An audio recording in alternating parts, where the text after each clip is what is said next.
Good morning, folks. Mike Mars here. 54 degrees, 9:35, November 11th, 2010. One of the things that have been on my mind the past couple days is government motors. There's missing pension money. Pension money. For all of you who don't understand this, this is money taken out of the worker's paycheck every week, every hour, every minute he's on the time clock, or maybe if it's salary. Salary, for those who don't know, means you get X amount of money for X amount of time. Wages is you put in 10 hours work for $10 an hour, you get paid $10 an hour for 10 hours. A wage means if you put 50 hours in a week, you get one set amount. Salary. If you put 5 hours in a week, you get the same money as you put 100 hours in. So anyway, there's missing pension money. All the senators know this. General Motors is now government motors. Everybody in Washington, D.C. know this.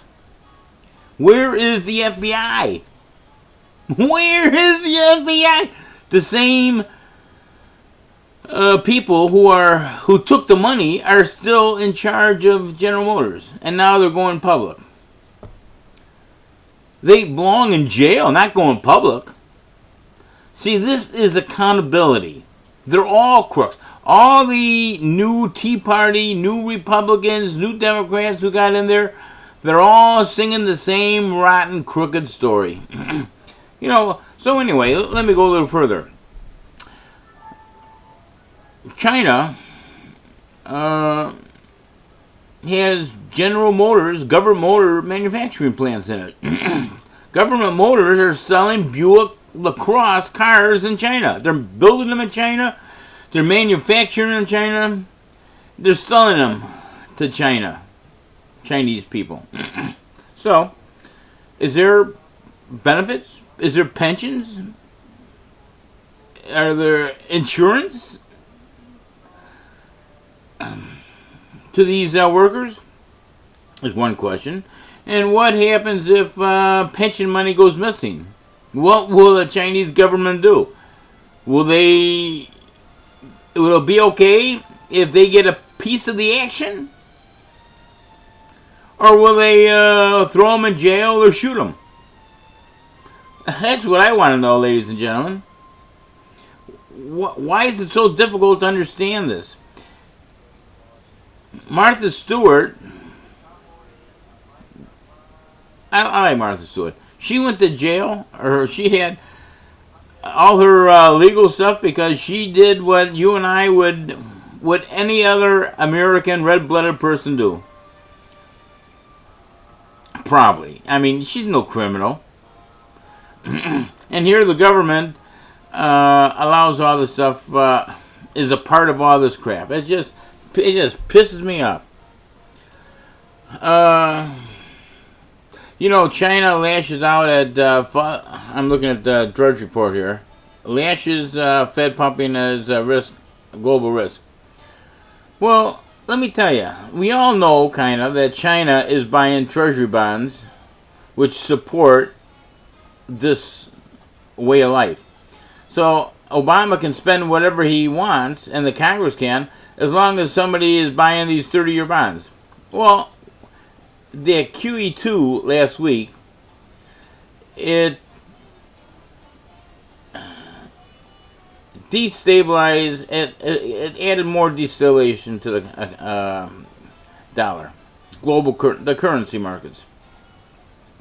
So basically, if China owns $8 trillion in American bonds, because the value of those bonds decreased with last week's action, that $8 trillion is maybe worth $6 trillion. So I would be pissed off if I was China and the rest. You see, I don't know if you guys remember a year ago or so, they had this story. I mean, this gets stuck in my throat. On Wall Street selling this Norwegian town junk bonds. The Norwegian town looked up at America and Wall Street, and these scumbag stockbrokers, or whatever they were, I don't know, sold the town these junk bonds. I mean, they ended up junk. They ended up bankrupt. They ended up worthless. So these communities, this county or this group of towns, counties, municipalities, villages, whatever, they all pooled all their pension money, all their savings, what have you, and gave it to Wall Street to be part of the American dream. Well, guess what? A year later, these things, all that money was worth nothing. Zero. Zilch. The stockbroker got his $25 million commission. I'm talking about these towns gave Wall Street hundreds of, maybe $250 million, and they lost it all. So the people got their commission, and they knew what they were doing. They misled the community over there, and that's it. Nobody is held accountable. They knew what was going on. They bullshitted the everybody over there. I don't know. Nobody is held accountable. And look at all this negative mortgage. You know, people who bought the house for $800,000 and now it's worth $400,000. Jeez. United States was a leader. We are no longer a leader. The rest of the world, sure, we have a lot of good stuff here, but we've become so corrupt in our own filth. We don't want to do it. We don't want to do anything. Look at the mayor of Palatine.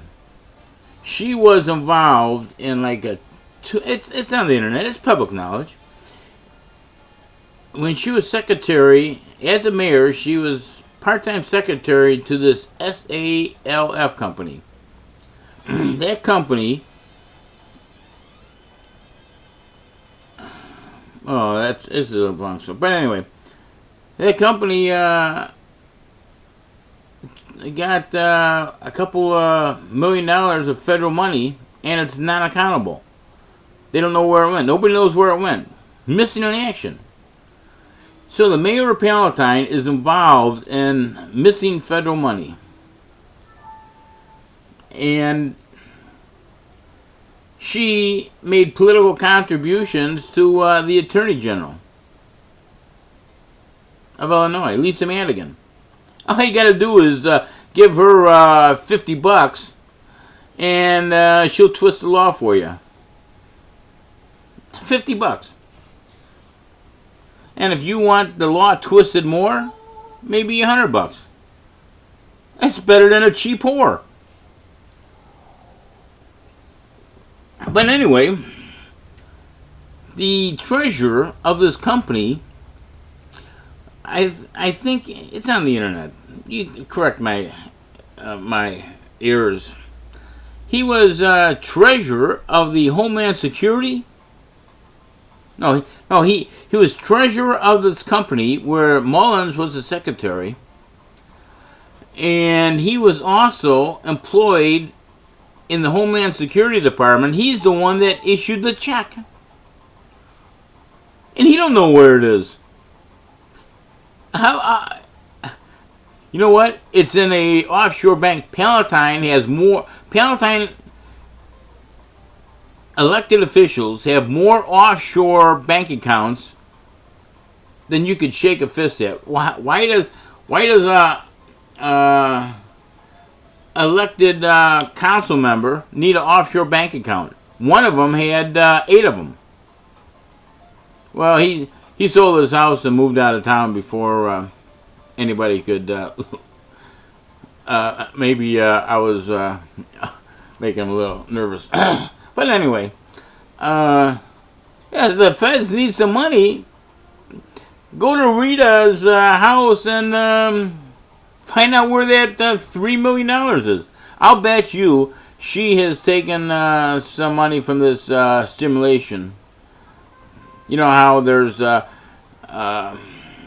can apply for a grant from the government, and they'll give you money to do something.